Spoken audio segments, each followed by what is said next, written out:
নমস্কার বন্ধুরা, audio book by রমি চ্যানেলে আপনাদের সকলকে অনেক স্বাগত। আমি রমি। আমি ধারাবাহিকভাবে পড়ছি শরদিন্দু বন্দ্যোপাধ্যায়ের তুমি সন্ধ্যারও মেঘ উপন্যাসটি। আজ পড়ব এর অষ্টম পর্ব।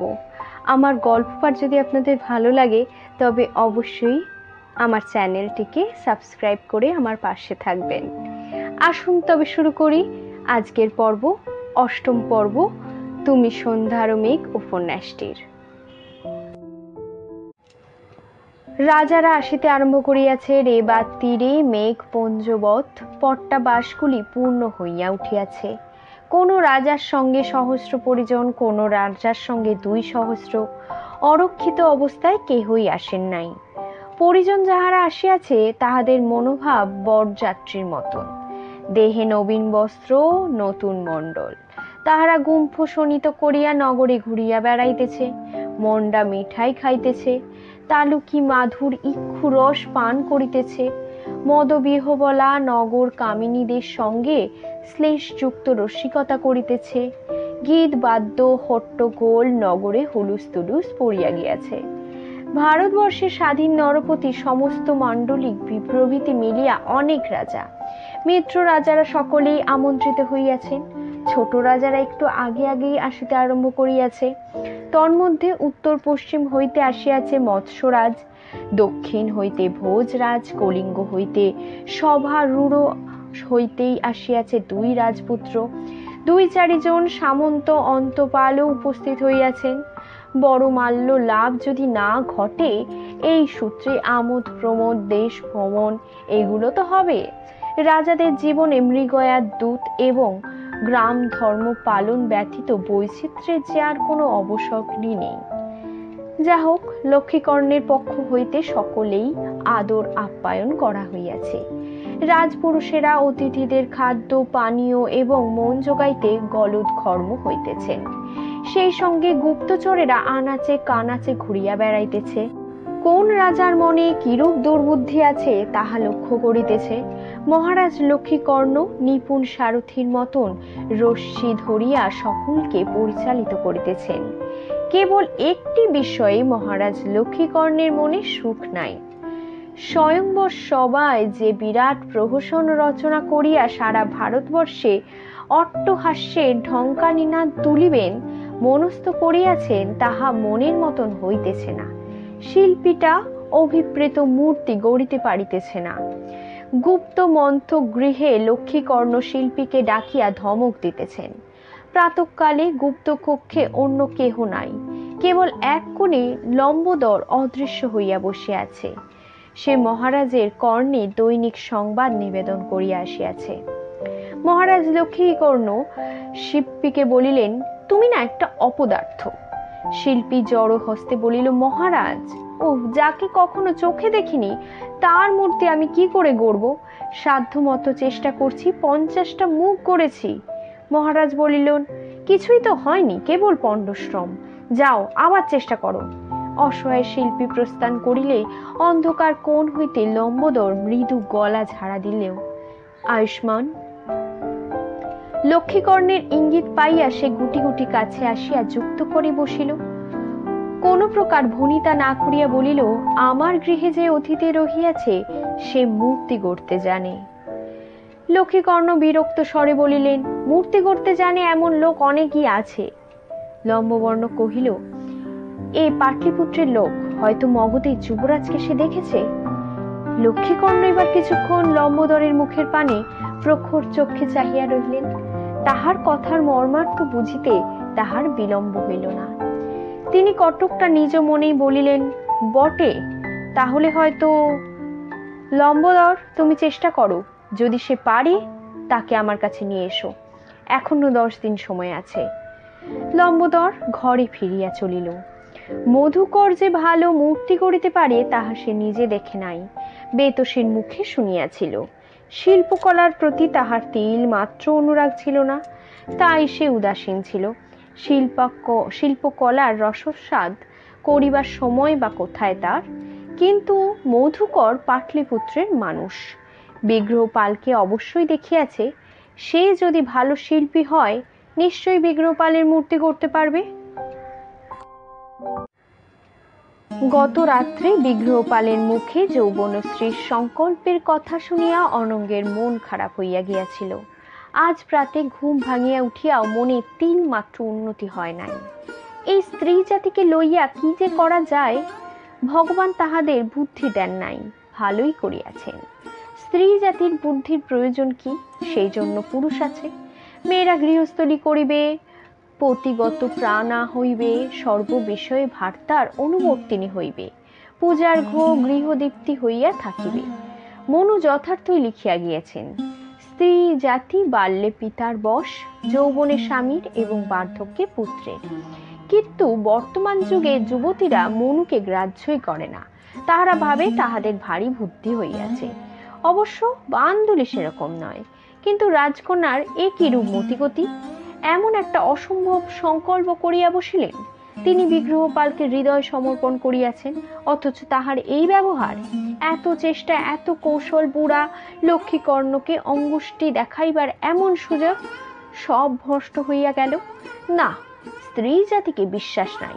পুরুষের কাজ ভণ্ডুল করিবার জন্যই তাহাদের জন্ম। এইবার ক্ষুব্ধ বিরক্ত চিন্তায় বেলা বাড়িতেছে দেখিয়া অনঙ্গ মূর্তি গড়িতে বসিয়াছিলেন। কিন্তু মূর্তি গঠনে তাহার মোড় ছিল না। এক তাল মাটি লইয়া সে নাড়াচাড়া করিতে লাগিল। আজ সকালে উঠিয়া সে বান্ধুলির দেখা পায় না। ভোর হইতে না হইতে বান্ধুলি রাজবাটিতে চলিয়া গিয়াছে, সেজন্য মন ভালো নয়। পিছনে দরজা ভেজানোই ছিল। একটু শব্দ শুনিয়া অনঙ্গ পিছু ফিরিয়া চাহিল। দেখিল দ্বার ঈষৎ ফাঁক করিয়া লম্বোদর উকি মারিতেছে। লম্বোদরের সর্বতুল চোখ দুটি কৌতূহল, ভাল্লুকে খাওয়া নাকটি শাসকের নাকের মতন একটু একটু নড়িতেছে। অধরে বোকাটে হাসি। অনঙ্গ আত্মসম্বরণ করিয়া বলিল, এই যে লম্বোদর ভদ্র, অনেকদিন আপনার দেখা নেই, আসুন। বক ধার্মিকের মতন সৌন সৌন পদক্ষেপে করিয়া লম্বোদর প্রবেশ করিল। অপ্রতিভ স্বরে বলিল, সময় পাই নাই। রাজকন্যার স্বয়ংবরের ব্যাপারে সর্বদাই যে ব্যস্ত থাকতে হয়, কিন্তু কুটুম্বিনীর কাছে আপনার সংবাদ পাই। আপনার কষ্ট হচ্ছে না তো? অনঙ্গ বলিল, আমি পরম আনন্দে আছি, বসুন। আজ বুঝি রাজকার্যের তেমন চাপ নাই? অনঙ্গ বুঝিয়াছিল লম্বোদর বিনা প্রয়োজনে আসে নাই। তাহার মন কৌতূহলী হইয়া উঠিয়াছিল। লম্বোদর উপবেশন করিয়া বলিল, হে হে, আপনি দেখছি মূর্তি করছেন। কুটুম্বিনীর কাছে শুনেছি আপনি উত্তম শিল্পী, কিন্তু আপনার শিল্প বস্তু দেখার যে সুযোগ হয়নি। অনঙ্গ হাসিয়া বলিল, সময় রয়েছে, এখনই দেখুন না, সামনেই রয়েছে, দেখুন। লম্বোদর মূর্তিগুলি দেখল, তাহাতে শিল্প সৌন্দর্য বুঝিল কিনা বলা যায় না। বলিল, ওহ, কি সুন্দর! আপনি নিশ্চয়ই মানুষ দেখে তার প্রতিমা গড়তে পারেন। পারি, দেখবেন? তাহলে স্থির হয়ে বসুন। মৃৎপিণ্ড তুলিয়া লইয়া অনঙ্গ গড়িতে আরম্ভ করিল। অল্পক্ষণের মধ্যেই একটি মূর্তি তৈরি করিল। দেখুন কেমন হয়েছে। লম্বোদর কিছুক্ষণ হাঁ করিয়া থাকিয়া বলিল, আপনি অদ্ভুত শিল্পী। মগধের ভদ্ররা দেখছি কলা কুশলী নয়। এ আপনি মগধের যুবরাজ বিগ্রহপালকে দেখেছেন? অনঙ্গ একটু চমকিত হইল। কলা কুশলতার সঙ্গে বিগ্রহপালের সম্পর্ক কি? সে সতর্কভাবে বলিল, হ্যাঁ দেখেছি, তবে দূর থেকে। আচ্ছা, আমার মুখ যেমন গড়লেন তার মুখ তেমন গড়তে পারেন? পারি। যার মুখ একবার দেখেছি তার মুখ গড়তে পারি। কেন বলুন দেখি? লম্বোদর একবার কান চুলকাইল, একবার ঘাড় চুলকাইল, তারপর বলিল, মধুকর ভদ্র, আপনি শিল্পী। আপনার মতন শিল্পী চেদি রাজ্যে নেই। অনঙ্গ বিনয় করিয়া বলিল, না না, সে কথা নয়। লম্বোদর বলিল, চলুন আপনি রাজার কাছে। মহারাজ কর্ণদেব শিল্পকলার অনুরাগী, তিনি আপনার গুণের পরিচয় পেলে প্রীত হবেন। অনঙ্গের এবার খটকা লাগিল। লম্বোদরের প্রকৃত উদ্দেশ্য কি? তবে কি লক্ষ্মীকর্ণ জানিতে পারিয়াছেন? ছল করিয়া তাহাকে রাজপুরীতে লইয়া গিয়া বন্দি করতে চায়? কিন্তু না, লক্ষ্মীকর্ণ যদি জানতে পারিত তাহা হইলে ছল চাতুরি করিত না, গলায় রজ্জু দিয়া সিধা টানিয়া লইয়া যাইত। হয়তো অন্য কোনো উদ্দেশ্য আছে এতে। সে বলিল, মহারাজের দর্শন লাভ তো ভাগ্যের কথা, কিন্তু আমি সামান্য বিদেশী, বিনা প্রয়োজনে মহারাজের সম্মুখীন হওয়া। লম্বোদর বলিল, স্বয়ংবর সভা অলঙ্কৃত হচ্ছে, মহারাজ আপনার গুণের পরিচয় পেলে আপনাকে দিয়েও অলঙ্করণের কাজ করিয়ে নিতে পারেন। অনঙ্গ ভাবিল, মন্দ কথা নয়, দেখাই যায় না ইহাদের মনে কি আছে। সে বলিল, বেশ, আমি যাব, কখন যেতে হবে? লম্বোদর বলিল, এখনই চলুন না, আমাকে কর্মসূত্রে তো মহারাজের কাছে যেতে হবে, আপনাকেও সঙ্গে নিয়ে যাব। এখনই? দোষ কি, আপনি প্রস্তুত হয়ে নিন, আমি ততক্ষণ কুটুম্বিনীর সঙ্গে একটু দেখা করে আসি। লম্বোদর কক্ষ হইতে নিষ্ক্রান্ত হইলে অনঙ্গ বেশ ভাস পরিবর্তন করিয়া লইল। সামান্য বেশে রাজা সমীপে যাওয়া চলিবে না। অনঙ্গ মূল্যবান বেশভূষা পরিধান করিল। উপরন্তু অরিক্ত পানি হইয়া রাজার কাছে যাইতে হয়, তাতে উপঢৌকন থাকা প্রয়োজন। অনঙ্গ একটি সকৃত বিষ্ণুমূর্তি সঙ্গে লইল। লক্ষ্মীকর্ণকে সামনাসামনি দেখিবার আকস্মিক সুযোগ পাইয়া তাহার মন উত্তেজিত হইয়া উঠিয়াছে। এইবার মহারাজ লক্ষ্মীকর্ণের প্রকৃত স্বরূপ জানা যাইবে। ওদিকে লম্বোদর রসবতীতে গিয়া দেখিল বেতসী রন্ধন কার্যে ব্যস্ত। পিছন হইতে বেতসীকে দেখিয়া সে দ্বারের কাছেই দাঁড়াইয়া পড়িল। বেতসীর কুণ্ডলিত চুলগুলি শিথিল হইয়া গ্রীবা মূলে এলাইয়া পড়িয়াছে। কাঁচলি ও কঠির মাঝখানে পিঠের নিম্নভাগ দেখা যাইতেছে। লম্বোদর উৎকণ্ঠিত ভাবে চাহিয়া রইল। শীর্ণ লতায় কখন যেন অলক্ষিতে নব পল্লব উদ্ভব হইতে আরম্ভ করিয়াছে, তাহা সে লক্ষ্য করে নাই। হঠাৎ ঘাড় ফিরাইয়া বেতসী লম্বোদরকে দেখিতে পাইল। হাতা বেড়ি ফেরিয়া আঁচলে হাত মুছিতে মুছিতে সে লম্বোদরের কাছে আসিয়া দাঁড়াইল। আনন্দে বিগলিত স্বরে বলিল, কখন এলে গো? লম্বোদর চকিতে একবার বেতসীর সারা দেহে চক্ষু বুলাইয়া উদ্বিগ্নভাবে বলিল, এই যে এলাম, এখন তো আবার যেতে হবে। বেতসী তাহার হাতে হাত রাখিয়া আবদারের সুরে বলিল, একটু থাকো না, আজকাল দিনান্তে তোমার দেখা পাই না। লম্বোদর কুণ্ঠা ভরে বলিল, রাজকার্য। বেতসী বলিল, হোক রাজকার্য, একটু থাকো না আমার কাছে। আচ্ছা, এক কাজ করো না, আমরা রান্না করি, গরম গরম খেয়ে নাও না, না হলে তো সেই 3 প্রহর। লম্বোদর বলিল, না না বেতসী, এখন নয়, রাজবাটি যেতে হবে, ফিরে এসে খাবো। বেতসী ঠোঁট ফুলাইয়া বলিল, উফ, রাজবাটি আর রাজবাটি, নিজের বাড়ি বুঝি কিছু নয়। আচ্ছা, একটু দাঁড়াও, একটা মিষ্টি দি, মিষ্টি মুখ করে যাও। বেতসী নারকেল গুড় ও ক্ষীর দিয়া মিষ্টান্ন তৈরি করিয়াছিল। দ্রুত গিয়া এক মুঠি আনিয়া বলিল, হাঁ করো। লম্বোদর মুখ বেদন করিল। বেতসী মুখের মধ্যে মিষ্টান্ন পুড়িয়া দিয়া বলিল, তবুও পেটে ভোর পড়বে, জল নাও। জল পান করিয়া লম্বোদর বলিল, আমি অতিথিকে সঙ্গে নিয়ে যাচ্ছি, চেষ্টা করব মধ্যাহ্নেই ফিরে আসতে। বেতসী বলিল, আচ্ছা, আমি থালা সাজিয়া বসে থাকব। ইতিমধ্যে অনঙ্গ সাজসজ্জা করিয়া মাথায় পাগ বাঁধিয়া প্রস্তুত হইয়াছিল। লম্বোদর তাহাতে লইয়া বাহির হইল। পথে যাইতে যাইতে লম্বোদর অধিক কথা বলিল না, কিন্তু নানা কূট চিন্তার ফাঁকে ফাঁকে কর্মরতা বেতসীর চিত্রটি বারবার তাহার মনে উদিত হইতে লাগিল। মহারাজ লক্ষ্মীকর্ণ গুপ্ত মন্ত্রগৃহেই ছিলেন। অনঙ্গ তাহার সম্মুখে বিষ্ণু মূর্তিটি রাখিয়া যুক্ত কর হইল। লক্ষ্মীকর্ণ মূর্তিটি দেখিলেন, অনঙ্গকে দেখিলেন, তারপর মূর্তিটি তুলিয়া লইলেন। অনঙ্গ লক্ষ্মীকর্ণকে দেখিল। ইতিপূর্বে সে লক্ষ্মীকর্ণের রূপ বর্ণনায় শুনিয়াছিল, দেখিল বর্ণনায় তিল মাত্র অত্যুক্তি নাই। মহারাজ লক্ষ্মীকর্ণ সত্যি একটি কদাকার অতিকায় দৈত্য বিশেষ।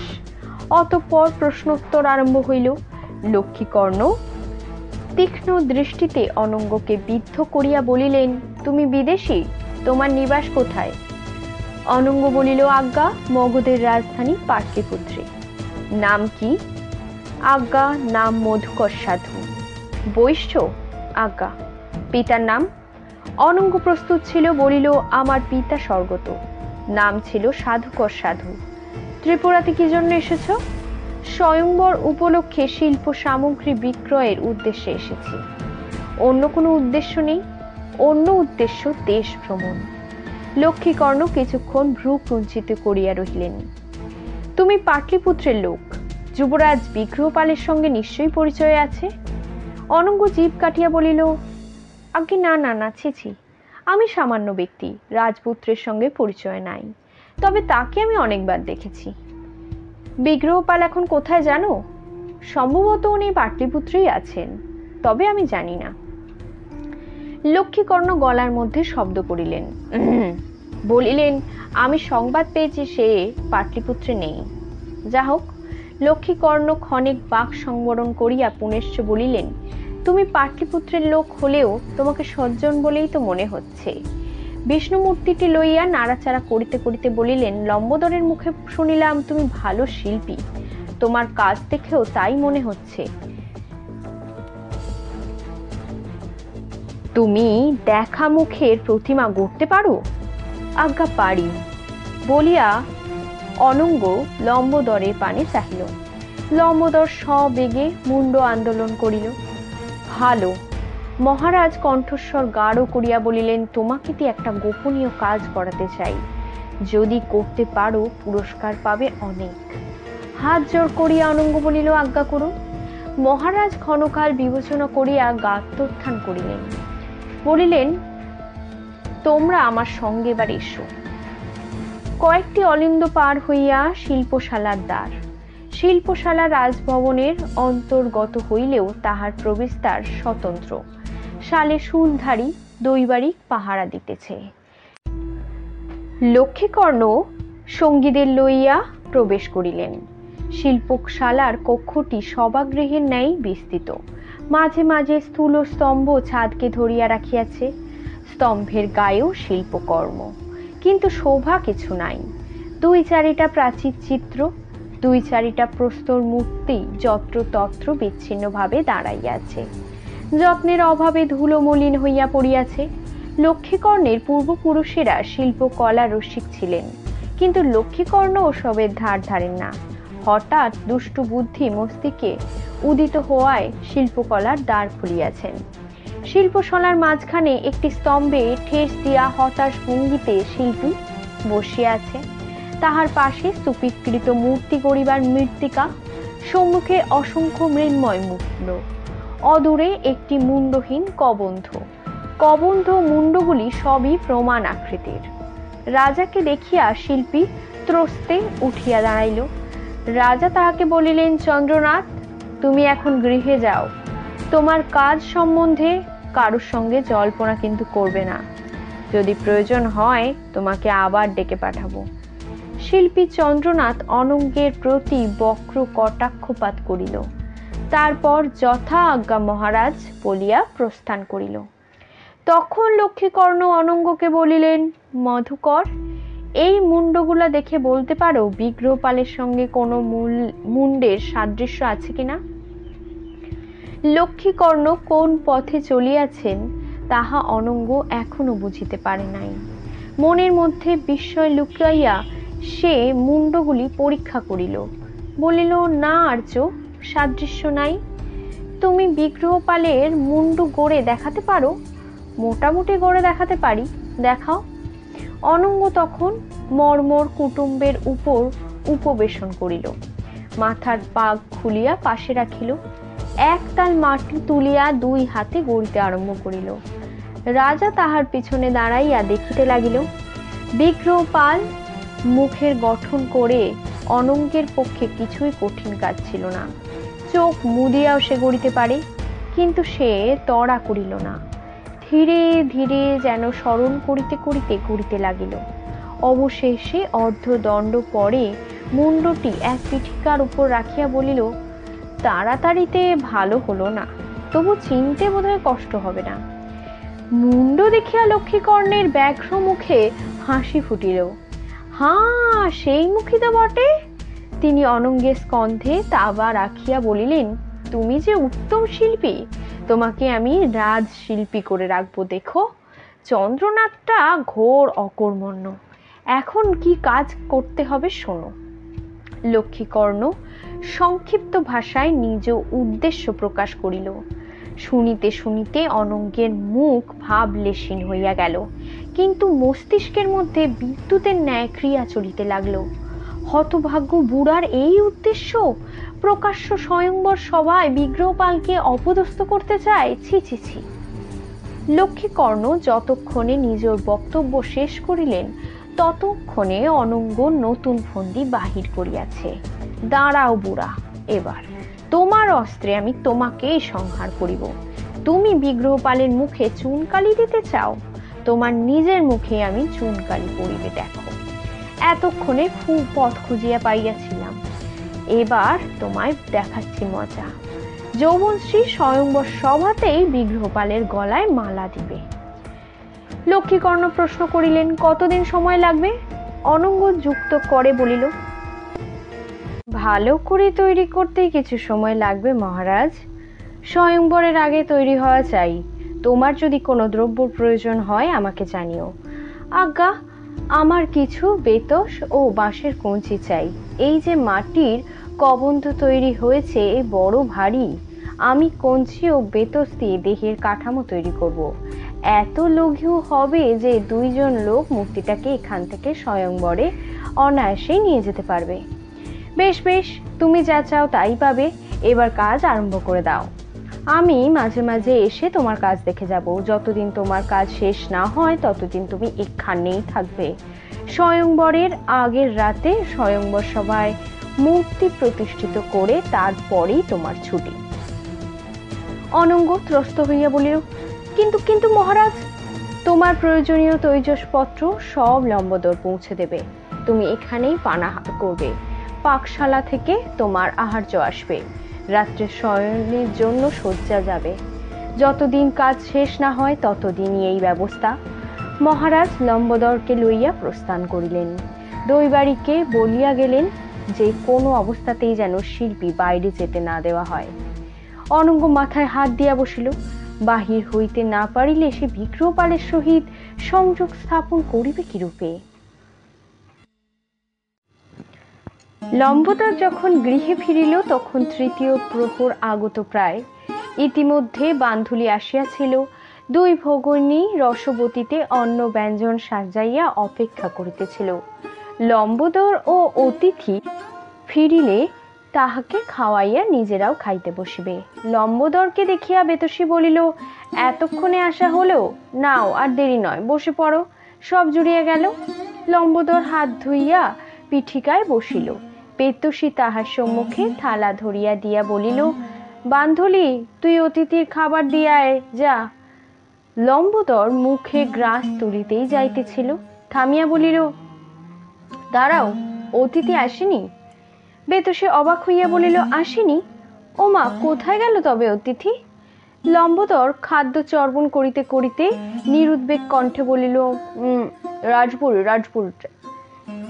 বান্দুলি অতিথির থালা হাতে লইবার জন্য নত হইয়াছিল।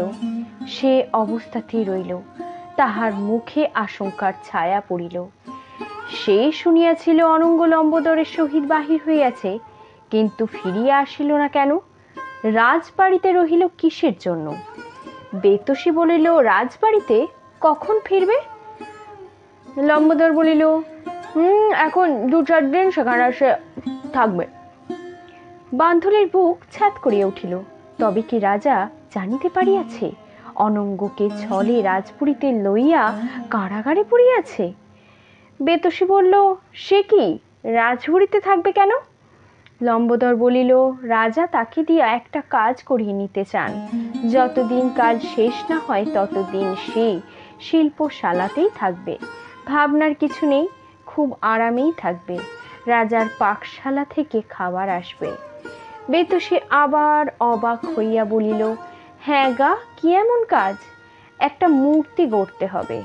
কার মূর্তি, রাজার না রাজকন্যার? লম্বোদর আর উত্তর দিল না, আহারে মন দিল। এতটা না বলিলেও ভালো হইতো, মেয়েদের বড় বেশি কৌতূহল, তার উপর আবার পেটে কথা থাকে না। যা হোক, আহার শেষ করিয়া আচমন করিতে করিতে সে বলিল, এসব কথা আবার কাউকে বলবে না, আমি এখন চললাম।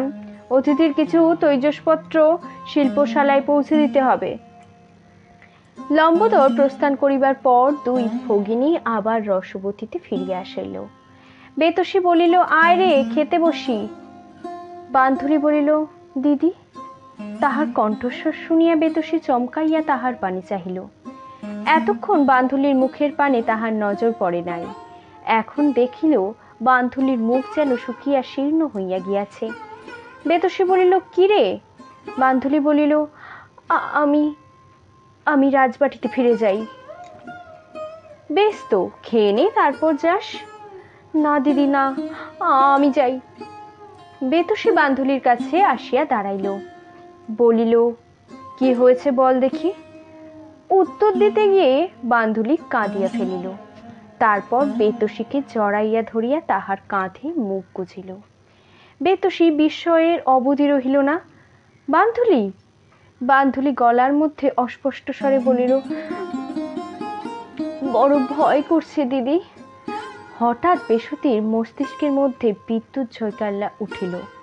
মধুকর, মধুকরের বিপদ আশঙ্কা করিয়া বান্ধুলি উতলা হইয়াছে।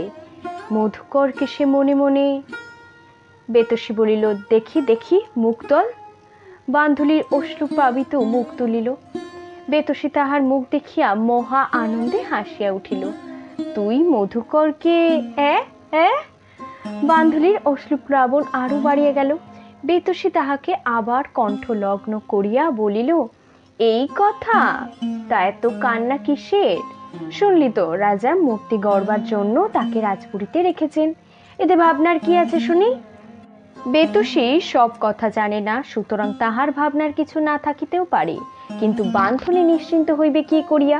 লম্বোদর যে মিথ্যা স্তব দেয় নাই তাহা সে বলিতে পারে। নিজের চোখে না দেখা পর্যন্ত বান্ধুলির মন প্রবোধ মানিবে না। সে ভাঙা গলায় বলিল, আমি যাই দিদি, তুই কাউকে বলিস না, কুটুম্ব যদি জানতে পারে। বেতসী বলিল, তুই নিশ্চিন্তে থাক মা। বেতসী চোখ মুছিতে মুছিতে চলিয়া গেল। বেতসী একাই তখন খাইতে বসিল। বান্ধুলি চলে গেল রাজবাটিতে। মধুকরের প্রতি বান্ধুলির মন আসক্ত হইয়াছে, ইহা বেতসী আগে জানিতে পারে নাই। কি করিয়াই বা জানিবে? তাহার মন নিজের পুনর্জীবিত সুখ দুঃখ আশা আকাঙ্ক্ষার জালে জড়াইয়া গিয়াছিল। বান্ধুলির মনের দিকে তাহার তখন দৃষ্টি পড়ে নাই। এখন উদ্বেলিত আনন্দে তাহার মন ভরিয়া উঠিল, কেবল বান্ধুলির জন্য নয়, নিজের জন্য।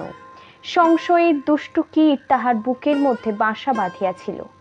স্বাস্থ্যোন্নতির পরও কীটের দংশন থামে নাই। কিন্তু এখন আর ভয় নেই, বান্ধুলি মধুকরকে চায়। এখন বেতসী লম্বোদরের মন আবার আকর্ষণ করিয়া লইতে পারিবে। বান্ধুলি যখন রাজপুরীতে পৌঁছল তখন তাহার চোখের জল শুকাইয়াছে। সে প্রথমে রাজ পাকশালায় উপস্থিত হইল।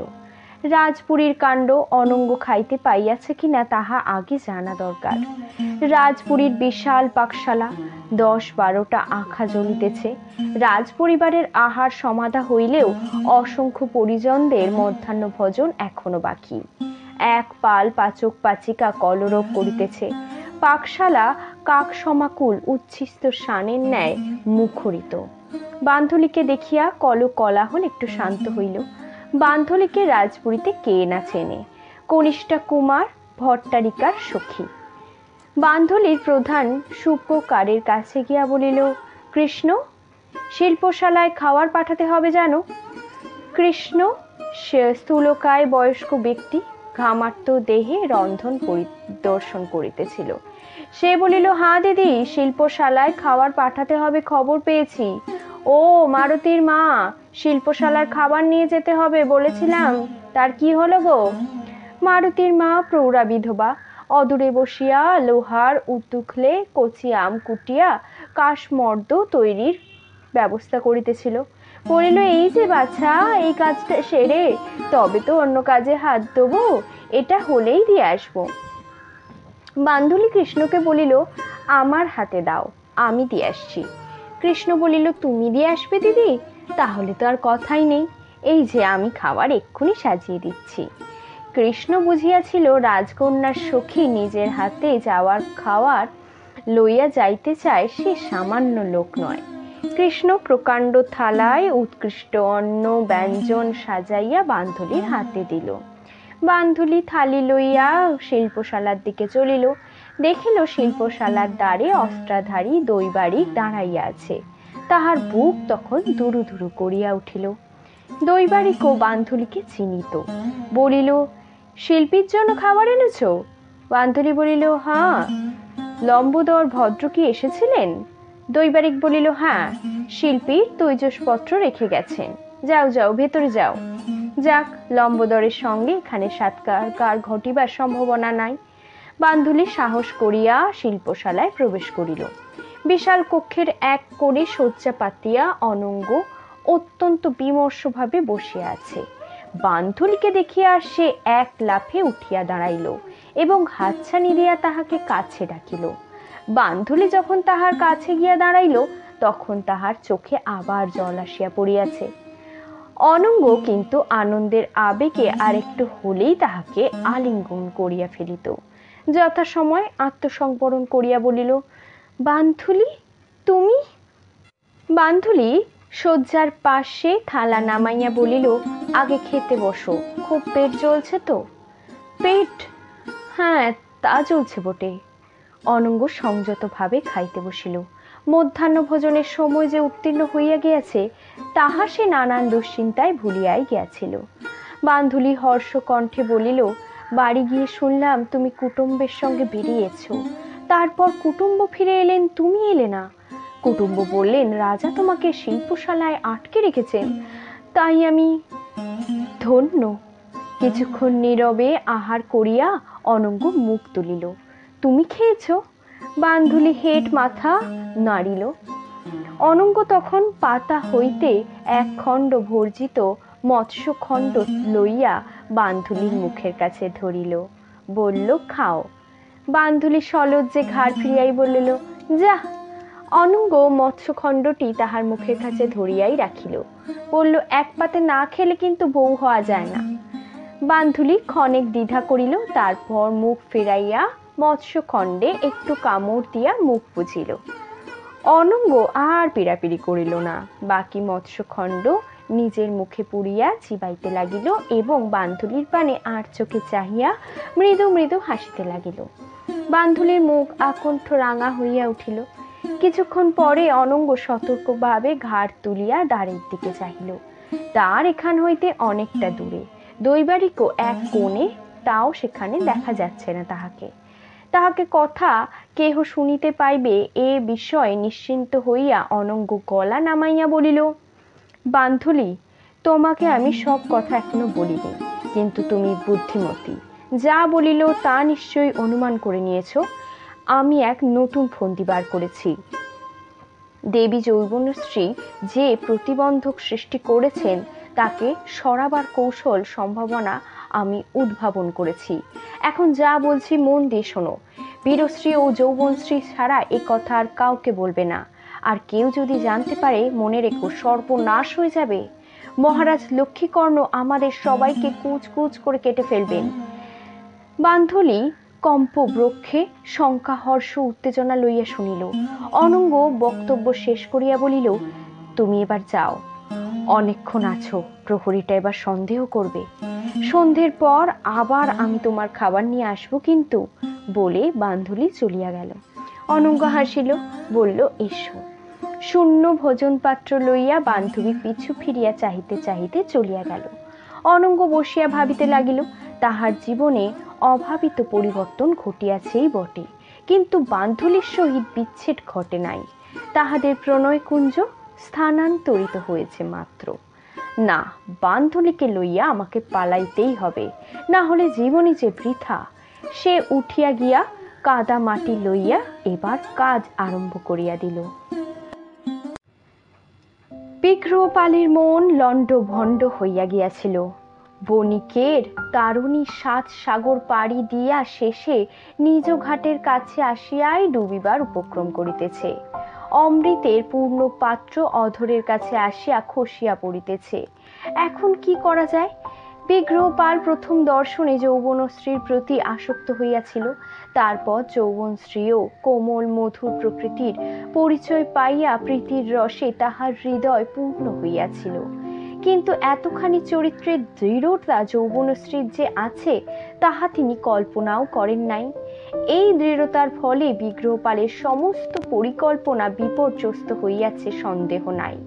কিন্তু মরি কি চরিত্র!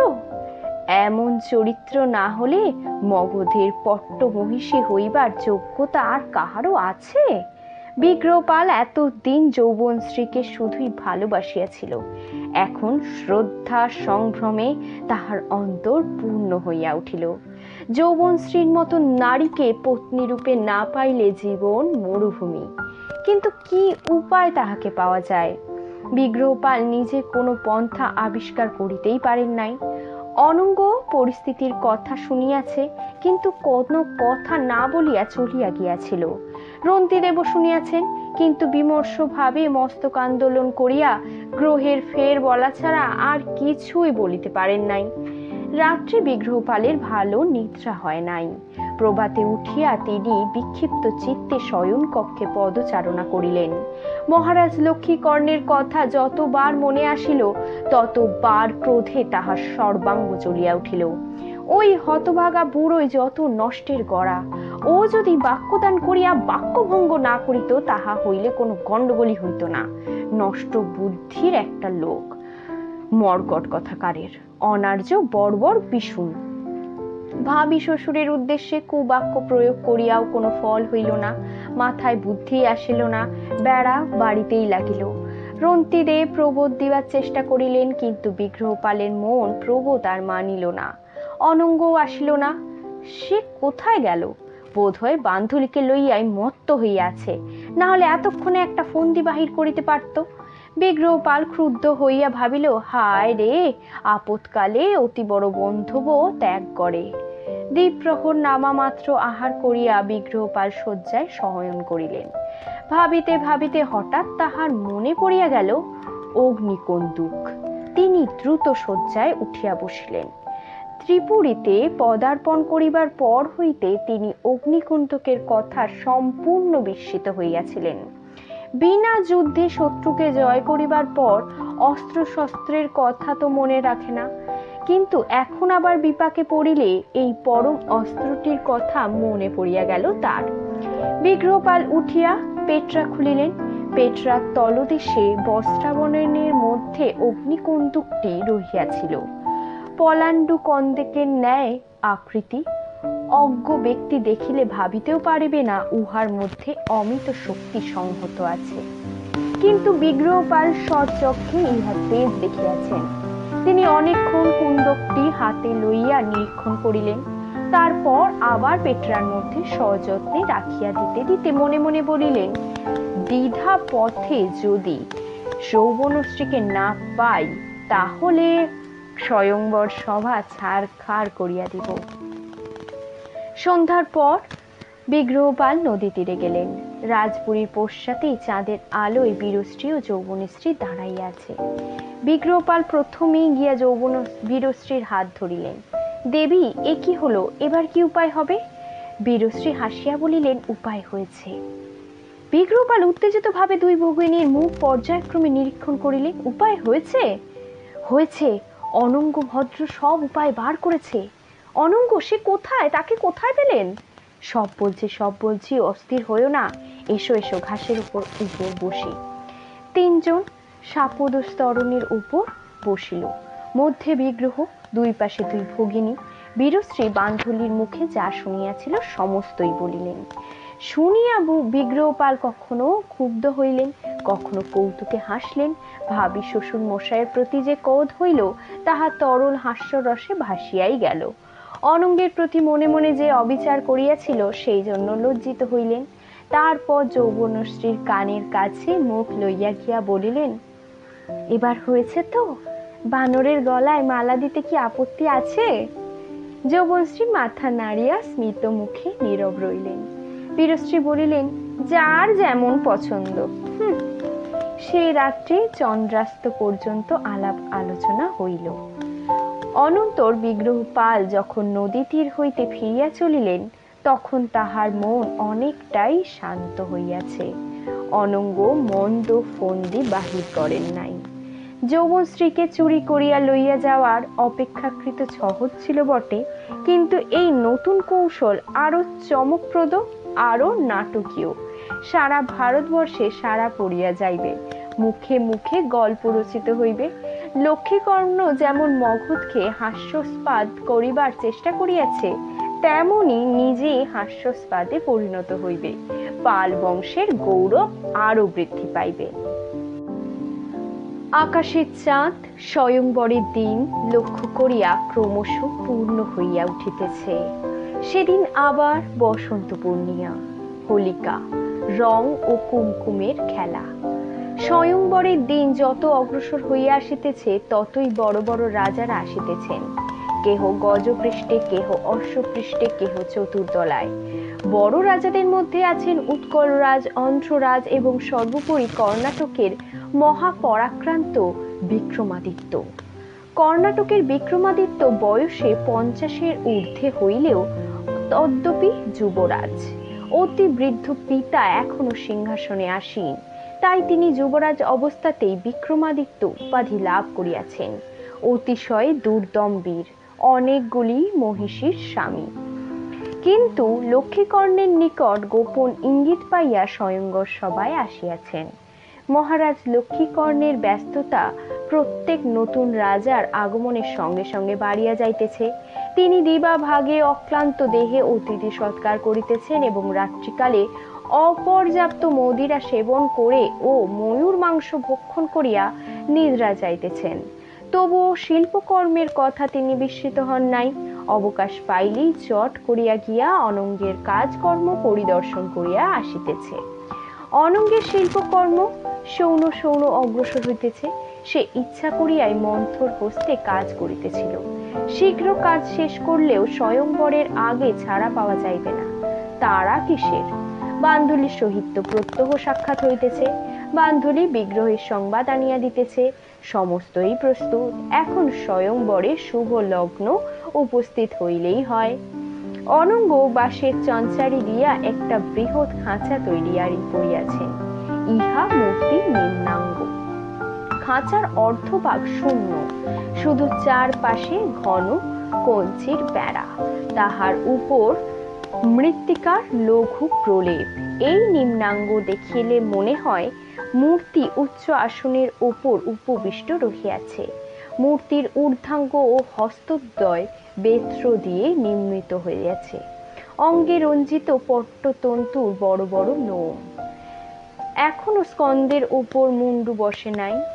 যখন বসিবে তখন কাহারও বুঝিতে বাকি থাকিবে না যে মগধের যুবরাজ বিগ্রহপাল একটি মর্কট। বান্ধুলি অনঙ্গের খাওয়ার লইয়া আসে। অনঙ্গ খাইতে বসিলে ব্যাকুল নেত্রে তাহার মুখের পানে চাহিয়া থাকে। যত দিন যাইতেছে তাহার মনের উদ্বেগ ততই বাড়িয়া যাইতেছে। কি হইবে? শেষ রক্ষা হইবে তো? এইসব কথা ভাবিতে ভাবিতে তাহার মন দিশেহারা হইয়া যায়। অথচ অনঙ্গ সম্পূর্ণ অটল, সম্পূর্ণ নিরুদ্বেগ, যেন তাহার কোনো দুশ্চিন্তাই নাই। বান্ধুলির ভয় ও দুশ্চিন্তা যখন অত্যন্ত বাড়িয়া যায়, তখন তাহার দুই চোখ জলে ভরিয়া ওঠে। ইচ্ছে হয় ওই অটল মানুষটির বুকে মুখ গুজিয়া সমস্ত জ্বালা যন্ত্রণা ভুলিয়া যায়। অনঙ্গ তাহার চোখের জল দেখিয়া হাসে, মুখের কাছে মিষ্টান্ন লইয়া গিয়া বলে, কেঁদো না, কেঁদো না, এই নাও চন্দ্রপুলি খাও। নগরের মাঝখানে রঞ্চিদেবের গৃহে বিগ্রহপাল পিঞ্জরবিদ্ধ বন্য ব্যাঘ্রের ন্যায় পরিক্রমণ করিতেছেন। দিনগুলি যেন তাহার পিঞ্জরের লৌহ শলাকা একটি একটি করিয়া খসিয়া পড়িতেছে। কিন্তু যত দিন সবগুলি না খসিবে ততদিন তাহার উদ্ধার নাই। প্রত্যহ নদী তীরে যৌবনশ্রীর সহিত সাক্ষাৎ হইতেছে, কিন্তু এ যেন প্রকৃত মিলন নয়। দুইজনের মাঝখানে অদৃশ্য পিঞ্জরের শলাকা ব্যবধান রচনা করিয়াছে। অধীরতা দূর হইতেছে না। রন্তিদেব নানাভাবে তাহাকে প্রবোধ দিবার চেষ্টা করিতেছেন। নববল পাশা ইত্যাদি খেলার দ্বারা চিত্ত বিক্ষিপ্ত করিবার প্রয়াস পাইতেছেন, কিন্তু বিশেষ ফল হইতেছে না। লম্বোদরের গৃহে বেতসী দেহ মন যেন স্বাস্থ্য ও ফুর্তির জোয়ার আসিয়াছে। দিনে দিনে তা সুন্দর হইয়া উঠিতেছে। ওই বেটে খাঁদা বার্তুল চক্ষু লোকটিকেই সে ভালোবাসে। লম্বোদরকে বেতসী ভালোবাসে। কেন এত ভালোবাসে সে নিজেই জানে না। স্বামী বলিয়াই যে ভালোবাসে তাহা নয়, নিতান্তই অহেতুকী প্রীতি। এই রূপ গুণের অপেক্ষা রাখে না, কিন্তু ভালোবাসা চায়। প্রীতির ক্ষেত্রে শুধু দিয়া সুখ নাই, পাওয়াও যে চাই, তবেই মন ভরে। তাই হারানো ভালোবাসা ফিরিয়া পাইবার আশায় বেতসী নববর্ষা সমাগমে কদম্ব পুষ্পের ন্যায় রোমাঞ্চিত হইয়া উঠিতেছে। লম্বোদরের মানসিক অবস্থা একটু অন্যরকম। সে যখন বেতসীকে খরচের খাতায় লিখিয়াছিল, তখন তাহার মন স্বভাবতই বান্ধুলির প্রতি আকৃষ্ট হইয়াছিল। কিন্তু এখন পুনর্জীবিতা বেতসী আবার তাহাকে টানিতেছে, অথচ বান্ধুলির লোভও সে ছাড়িতে পারিতেছে না। হিন্দোলার মতন তাহার মন দুজনের মাঝখানে এখন দোল খাইতেছে। নিতান্তই বাহিরের কাজে তাহার মন গ্রস্ত হইয়া আছে, তাই সে নিজের কথা ভালো করিয়া ভাবিতে পারিতেছে না। এই স্বয়ংবরটা চুকিয়া গেলেই সে ঘরোয়া সমস্যার একটা সমাপ্তি করবে। ওদিকে রাজপুরীতে এখন প্রায় অষ্টপ্রহরী বাঁশি বাজিতেছে। উৎসবের উত্তেজনা উত্তরোত্তর বৃদ্ধি পাইতেছে। জাত বর্মা শ্বশুরের কাছে গিয়া সমাগত রাজন্য বর্গের সহিত মিষ্টি লাভ করিয়া আসিতেছেন, কিন্তু এই কপটতায় তাহার চিত্তে সুখ নাই। স্বয়ংবর সভায় যে ব্যাপার ঘটিবে, তাহার ফল যেরূপী হোক, জাত বর্মা যে ষড়যন্ত্রে লিপ্ত আছেন তাহা প্রকাশ পাইবার সম্ভাবনা আছে। শ্বশুর মশাই লোক ভালো নয়। তিনি জানিতে পারিয়া কিরূপ মূর্তি ধারণ করিবেন তাহা চিন্তা করিয়া জাত বর্মা মনে মনে একটু উদ্বেগ ও অস্বাচ্ছন্দ্য অনুভব করিতেছেন। বীরশ্রী কিন্তু স্ত্রী জাতি, ছলনা কপটতা তাহার সহজাত, তাই তিনি উদ্বেগ উপেক্ষা উত্তেজনায় অধিক বেশি অনুভব করিতেছে। যৌবনশ্রীর মন উদ্বেগ উত্তেজনা ও অনিশ্চয়তার সংশয়ে নিরন্তর দোল খাইতেছে। রাত্রে নিদ্রা আসে না, আসিলে শেষ রাত্রেই ভাঙিয়া যায়। তখন দীর্ঘকাল অন্ধকার শূন্য পানে চাহিয়া থাকেন এবং দীর্ঘ নিঃশ্বাস ত্যাগ করেন। তিনি দিনে দিনে শীর্ণা হইয়া যাইতেছেন। লুকাইয়া প্রেম করায় অনেক জ্বালা। আর আছেন অম্বিকা দেবী। রোগ পঙ্গু বৃদ্ধা শয্যায় শুইয়া শুধু চিন্তা করেন, পুত্রর কাছে আসে না। তাহাকে আদেশ বা তিরস্কার করিবার কোনো সুযোগই আর নাই।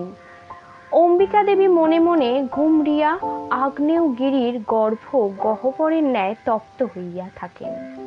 নাতিনীকে বুকে লইয়া সান্ত্বনা দেয়, ভয় নেই মা, সব ঠিক হয়ে যাবে। তুই আমার নাতনি, গাঙ্গেয় দেবের নাতনি।